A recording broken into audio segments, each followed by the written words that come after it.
नमस्कार प्रिय विद्यार्थियों, इस YouTube चैनल पे आपका एक बार पुनः स्वागत है। मैं Bhawani Shankar Pareek, assistant professor zoology. Lower invertebrate structure and function, इस प्रश्न पत्र की व्याख्यान माला की श्रृंखला में हम अब तक प्रोटोजोआ का वर्गीकरण, प्रोटोजोआ के प्रमुख लक्षण पढ़ चुके हैं। उसके बाद में पिछले व्याख्यान में मैंने फाइलम पोरीफेरा के कुछ महत्वपूर्ण लक्षणों की चर्चा की थी। इसके बाद में आज के इस व्याख्यान में हम संघ पोरीफेरा के वर्गीकरण को पढ़ेंगे। किस प्रकार से संघ पोरीफेरा का वर्गीकरण किया गया है, उसे आगे कौन कौन से क्लासेज में बांटा गया है, उसके वर्गीकरण के जो विविधात्मक लक्षण हैं वो क्या हैं, इसकी हम डिटेल में चर्चा इस व्याख्यान में मैं करूँगा।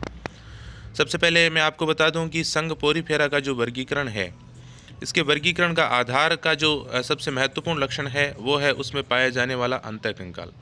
जैसा कि मैंने पूर्व व्याख्यान में आपको बताया था कि फाइलम पोरीफेरा के सदस्यों में अंतःकंकाल पाया जाता है। यह अंतःकंकाल कैल्शियम कार्बोनेट अथवा सिलिका की कंटिकाओं से बना हो सकता है, अथवा ये स्पॉन्जिन तंतुओं या जिनको कार्बनिक तंतु कहते हैं उनका बना हो सकता है।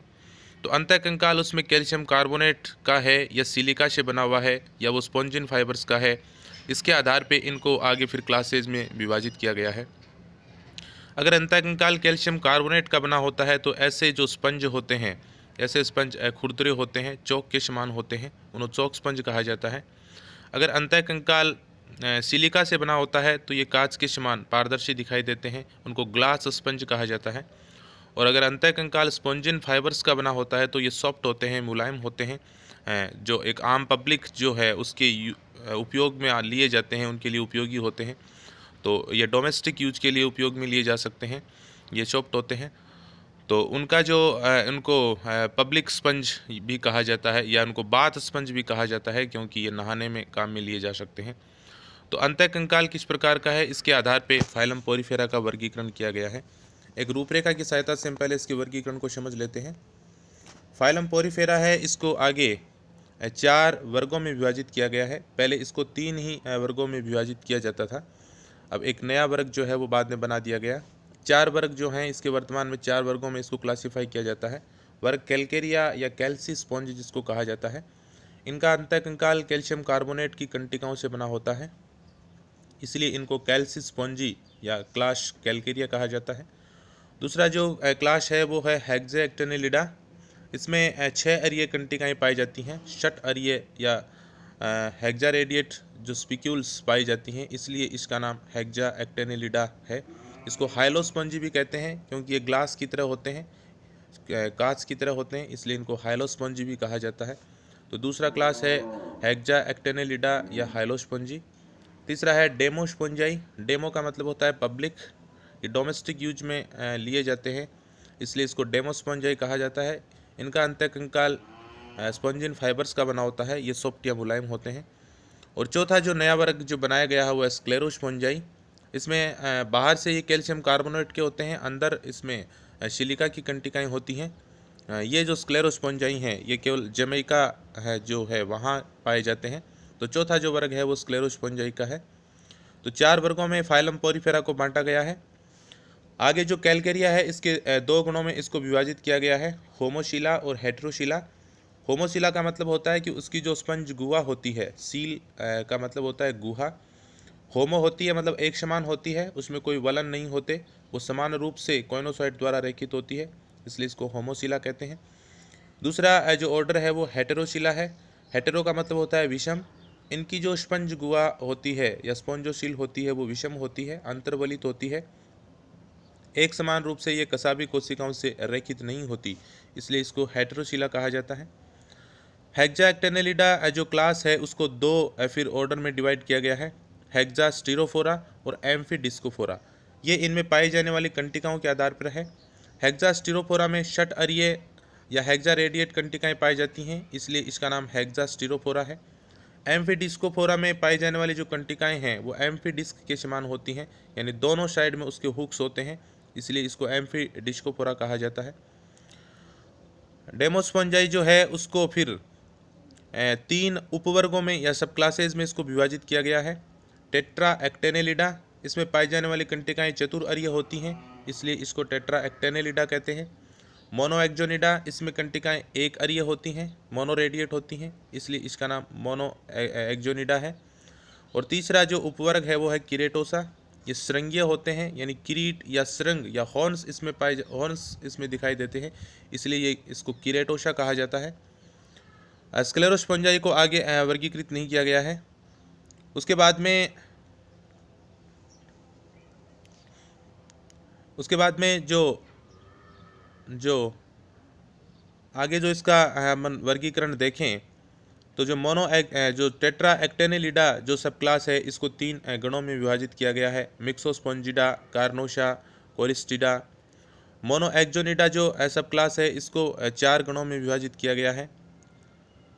इसके जो 4 गण हैं वो आप देख सकते हो, हेट्रोमेरिडा, हेलिकोन्ड्रिडा, पोइसिलोस्क्लेरिडा और हेप्लोस्क्लेरिडा। आपको यहाँ गण तक हम इसको डिटेल में जाने की ज़रूरत नहीं है, इसकी सब क्लास तक हम इसका अध्ययन कर लेंगे। किरेटोसा जो सब फाइलम है, इसका एक गण है डिक्टायोसिरेटिडा। तो इस प्रकार से ये इसकी वर्गीकरण की रूपरेखा है।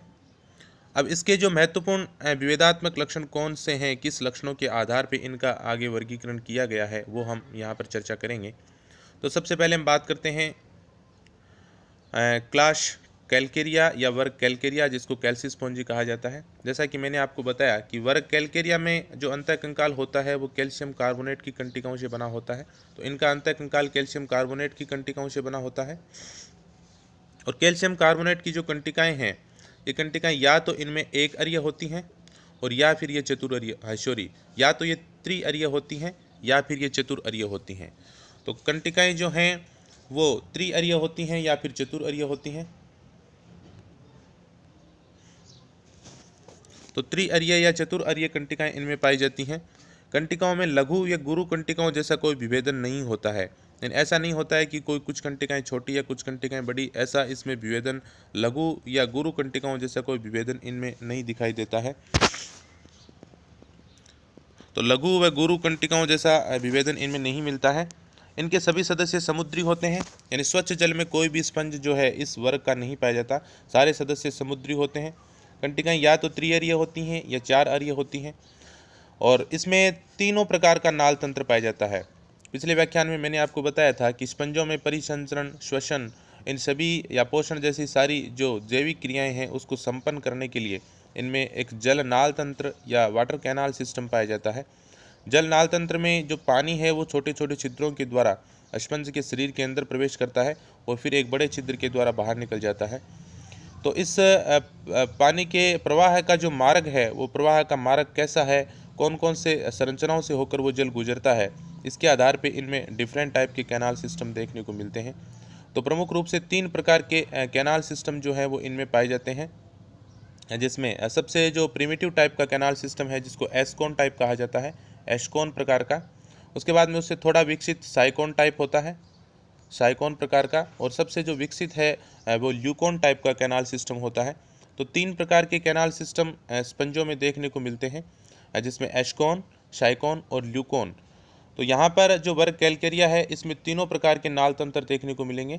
कुछ सदस्यों में वो एस्कोन मिलेगा, कुछ में साइकोन और कुछ में वो ल्यूकोन टाइप का कैनाल सिस्टम मिलेगा। सबसे जो एडवांस या सबसे विकसित प्रकार का कैनाल सिस्टम है वो ल्यूकोन टाइप का कैनाल सिस्टम माना जाता है। तो इनमें वर्ग कैल्केरिया के सदस्यों में तीनों प्रकार के नाल तंत्र पाए जाते हैं। इन्हें सामान्यतः चाक स्पंज भी कहा जाता है। ये चौक के समान दिखाई देते हैं, चूँकि इनका कंकाल जो है वो कैल्शियम कार्बोनेट का बना होता है, इसलिए इनको चौक स्पंज भी कहा जाता है। इसको 2 गुणों में विभाजित किया गया है, 2 ऑर्डर इसके बनाए गए हैं। तो ऑर्डर जो है वो पहला ऑर्डर है होमोशिला, दूसरा हेट्रोशिला। जैसा मैंने पहले बताया, होमो का मतलब होता है समान, शिला का मतलब होता है गुहा। इनकी स्पंज गुहा जो होती है वो बिल्कुल एक समान होती है, उसमें किसी प्रकार के अंतर्वलन नहीं होते। तो ये पतली देह भित्ति वाले होते हैं जिसमें आंतरिक वलन नहीं मिलते हैं। आंतरिक गुहा है वो सतत रूप से कीप कोशिकाओं द्वारा रेखित होती है। तो आंतरिक गुहा है वो सतत रूप से कंटिन्यूसली उसकी पूरी सतह पे कीप कोशिकाएं पाई जाती हैं।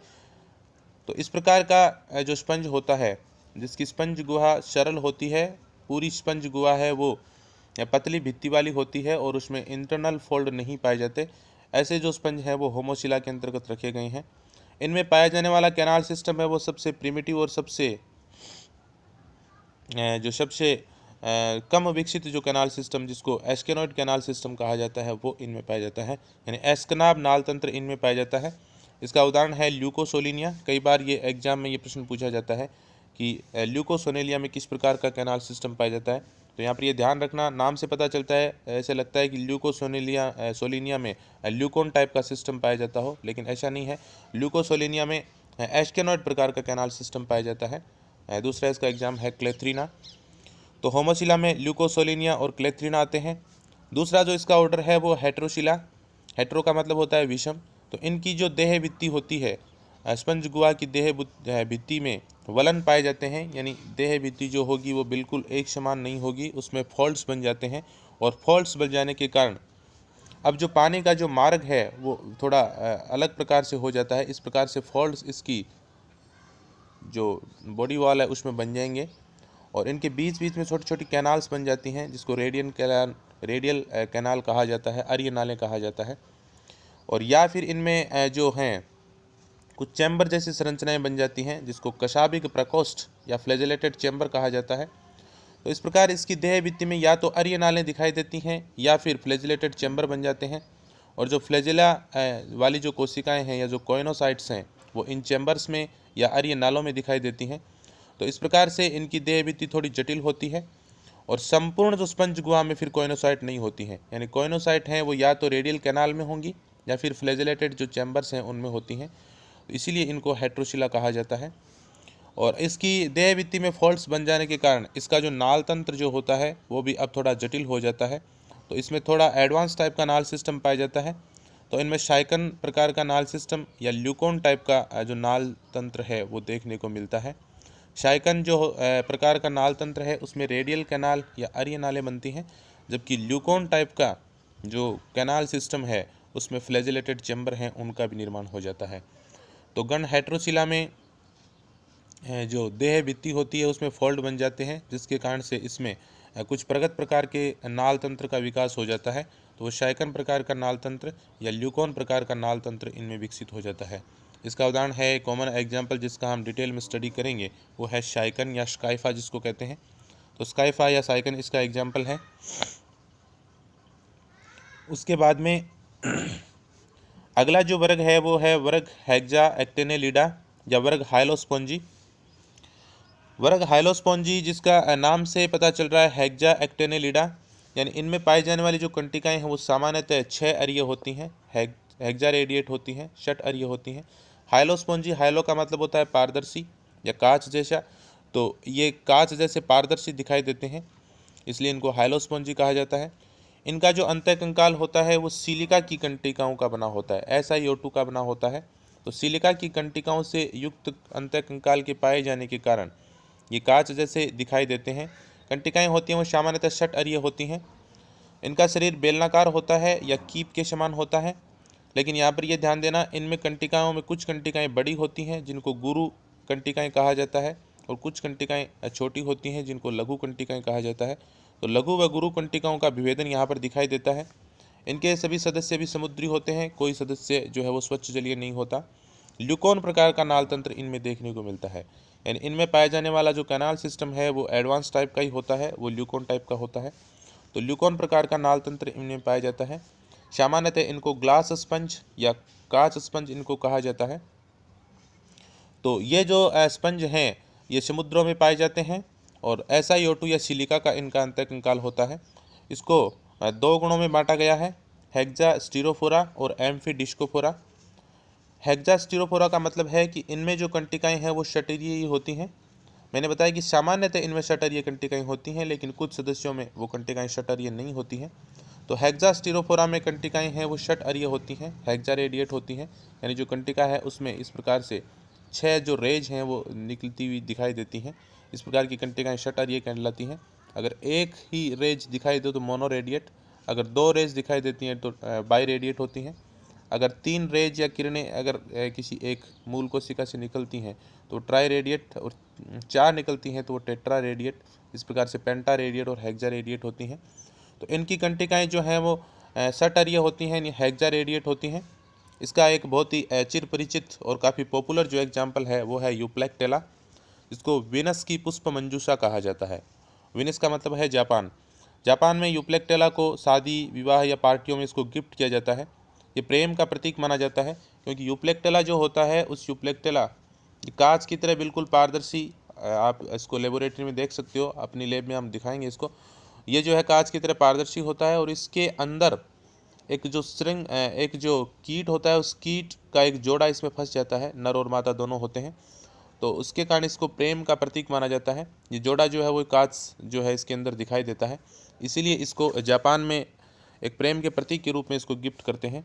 इसको विनस की पुष्प मंजूषा या फ्लावर बास्केट ऑफ विनस कहा जाता है। तो यूप्लेक्टेला इसका एग्जाम्पल है। दूसरा है एम्फी डिस्कोफोरा। एम्फी डिस्कोफोरा में जो कंटिकाएं होती हैं, उसके दोनों साइड्स में हुक्स दिखाई देते हैं, इस तरह से हुक्स या लंगर के समान संरचनाएं दिखाई देती हैं, इसीलिए इसका नाम एम्फी डिस्कोफोरा रखा गया है। कंटिकाएं इनकी शटर ये नहीं होती हैं, दोनों ओर हुक वाली होती हैं, इस तरह से हुक्स इसमें दिखाई देते हैं। इसका जो एग्जाम्पल है वो है हाइलोनीमा और फेरोनीमा। तो एम्फी डिस्कोफोरा के एग्जाम्पल हाइलोनीमा और फेरोनीमा है। उसके बाद में अगला जो वर्ग है वो है वर्ग डेमोस्पोंजाई। डेमो का मतलब होता है पब्लिक या जनता, तो ये पब्लिक यूज में लिए जाते हैं, पब्लिक जो है उसके सामान्यतः उपयोगी होते हैं, अतः इसको डेमोस्पोंजाई कहा जाता है। ये नहाने में या शरीर को मलने में या फिर जो वायुरोधी जो आवरण है वो बनाने के लिए या गद्दों में, तकियों में इनका उपयोग किया जाता है, डोमेस्टिक यूज होता है इनका, इसलिए इनको डेमोस्पोंजाई कहते हैं। ये सबसे बड़ा वर्ग है और इनके सदस्य जो हैं वो समुद्रों में भी पाए जाते हैं और कुछ सदस्य हैं वो स्वच्छ जल में भी देखने को मिलते हैं। तो समुद्री भी होते हैं और स्वच्छ जलीय भी होते हैं। सामान्यतः इनका अंतःकंकाल है वो स्पॉन्जिन फाइबर्स का ही बना होता है, इसी कारण से ये सॉफ्ट या मुलायम होते हैं। लेकिन कुछ सदस्यों में कंटिकाएँ पाई जाती हैं, लेकिन यदि वो कंटिकाएँ सामान्यतः अनुपस्थित होती हैं, लेकिन यदि वो होती हैं तो वो या तो एक अरीय होती हैं या फिर चार अरीय होती हैं। तो या तो मोनोरेडिएट होंगी या टेट्रा रेडिएट स्पिक्यूल्स इनमें पाई जाती हैं। नाल तंत्र इनमें भी प्रगत प्रकार का यानी ल्यूकोन टाइप का होता है। स्वच्छ जलीय भी होते हैं कुछ सदस्य, अधिकांश सदस्य समुद्री जलीय होते हैं। ये स्पंजों का सबसे बड़ा वर्ग है, इसको 3 उपवर्गों में विभाजित किया गया है। उपवर्ग टेट्रा एक्टिनेलिडा। टेट्रा का मतलब होता है 4, यानी इनकी कंटिकाएँ होती हैं वो चतुरअरीय होती हैं। स्पॉन्जिन तंतु इनमें नहीं पाए जाते, इनमें केवल कंटिकाएँ पाई जाती हैं। शरीर इनका गोल, चपटा और अशाखित होता है। इसके एग्जाम्पल हैं ऑस्करेला, हेलिशार्का, प्लेकिना, थीनिया, जियोडिया, ये इसके एग्जाम्पल हैं। तो टेट्रा का मतलब होता है 4, तो 4 अरीय कंटिकाएँ इनमें होती हैं। दूसरा उपवर्ग है मोनो एक्जोनिडा। मोनो का मतलब होता है 1, तो इसकी कंटिकाएँ मोनोरेडिएट या एक अरीय होती हैं। स्पॉन्जिन तंतु भी इनमें पाया जा सकता है और कंटिकाएँ जो होती हैं वो एक अरीय कंटिकाएँ इनमें देखने को मिलती हैं। ये आम स्पंज हैं, यानी सबसे जो कॉमन स्पंज हैं वो यही हैं, इसी उपवर्ग में शामिल किए गए हैं। क्लायोना, हेलिकोन्ड्रिया, माइक्रोशायोना, हेलिक्लोना, ये इसके एग्जाम्पल हैं। अगला जो उपवर्ग है वो है किरेटोशा। ये श्रृंगीय स्पंज होते हैं, हॉर्न्स इसमें दिखाई देते हैं, कंटिकाएँ इनमें नहीं पाई जाती। तो श्रृंगीय स्पंज होते हैं जिनमें कंटिकाएँ अनुपस्थित होती हैं और केवल स्पॉन्जिन तंतुओं का अंतःकंकाल इनमें पाया जाता है। इनमें कंटिकाएँ नहीं पाई जाती, केवल जो स्पॉन्जिन तंतु या जो कार्बनिक तंतु हैं उनका अंतःकंकाल होता है, इसी कारण से ये सबसे ज़्यादा सॉफ्ट और मुलायम होते हैं। ऐसे एग्जाम्पल है फाइलोस्पॉन्जिया और यूस्पांजिया। यूस्पांजिया जिसको बाथ स्पंज कहते हैं, नहाने में इसका उपयोग किया जाता है, शरीर को नहाने के दौरान शरीर को रगड़ने या मलने के लिए इसका उपयोग किया जाता है, यूस्पांजिया। हिपोस्पॉन्जिया, ये भी इसका एग्जाम्पल है। तो ये कुछ क्लास डेमोस्पोंजाई के एग्जाम्पल हैं। तो इसको 3 उपवर्गों में इसको विभाजित किया गया है, जिसमें टेट्रा एक्टेनेलिडा जिसमें 4 अरीय कंटिकाएँ होती हैं, मोनो एक्जोनिडा जिसमें एक अरीय कंटिकाएँ होती हैं और किरेटोसा जिसमें कार्बनिक तंतुओं का या स्पॉन्जिन तंतुओं का कंकाल होता है। रंग में ये काले या गहरे काले दिखाई देते हैं। अगला जो चौथा वर्ग है ये वर्ग स्क्लेरोस्पोंजाई कहलाता है। स्क्लेरोस्पोंजाई जो वर्ग है इसकी स्थापना 1970 में हर्टमान व गौर द्वारा स्थापित ये किया गया था। आंतरिक कंकाल सिलिका का और स्पॉन्जिन तंतुओं का बना होता है और बाहर इसके कैल्शियम कार्बोनेट का कवच दिखाई देता है, इसलिए इसको स्क्लेरो स्पोंजाई कहा जाता है। तो बाहर की तरफ इसमें कैल्शियम कार्बोनेट का कवच दिखाई देता है। आंतरिक कंकाल जो है वो इनका या तो स्पॉन्जिन फाइबर्स का होता है या फिर सिलिका का होता है। ये वेस्ट इंडीज़ में जो जमैका है उसके निकट ये पाए जाते हैं। इसके उदाहरण हैं सिरेटोपोरेला, मरलिया, स्ट्रोमेटोस्पोंजिया, तो ये इसके कॉमन एग्जाम्पल हैं। तो वर्ग स्क्लेरोस्पोंजाई जो बाद में स्थापित किया गया वर्ग है, इसके अलावा कई किताबों में आपको 3 ही क्लासें जो हैं वो देखने को मिलेंगी। तो ये है स्पंजों का वर्गीकरण। तो स्पंजों को प्रमुख रूप से 3 क्लासों में विभाजित किया गया है, जिसमें कैलकेरिया या कैल्सीस्पोंजाई कंकाल कैल्शियम कार्बोनेट की कंटिकाओं का बना होता है, हाइलोस्पोंजाई या हेक्साक्टिनलिडा जिसमें अंतःकंकाल शटरीय कंटिकाओं का होता है और वो सिलिका से बना होता है, और तीसरा डेमोस्पोंजाई जिसमें सामान्यतः अंतःकंकाल कार्बनिक तंतुओं का बना होता है, और यदि कंटिकाएं पाई भी जाती हैं तो वो एक अरीय या चतुरअरीय कंटिकाएं होती हैं। तो ये स्पंजों का वर्गीकरण है। इसके बाद में नेक्स्ट व्याख्यान में हम एक नए फाइलम या एक नए संघ के साथ में प्रस्तुत होऊंगा, उसकी हम चर्चा करेंगे। तो नेक्स्ट जो अपना अध्ययन का विषय होगा वो फाइलम सिलेंट्रेटा या जिसे निडेरिया भी कहा जाता है, उसके बारे में हम चर्चा करेंगे। तब तक के लिए धन्यवाद।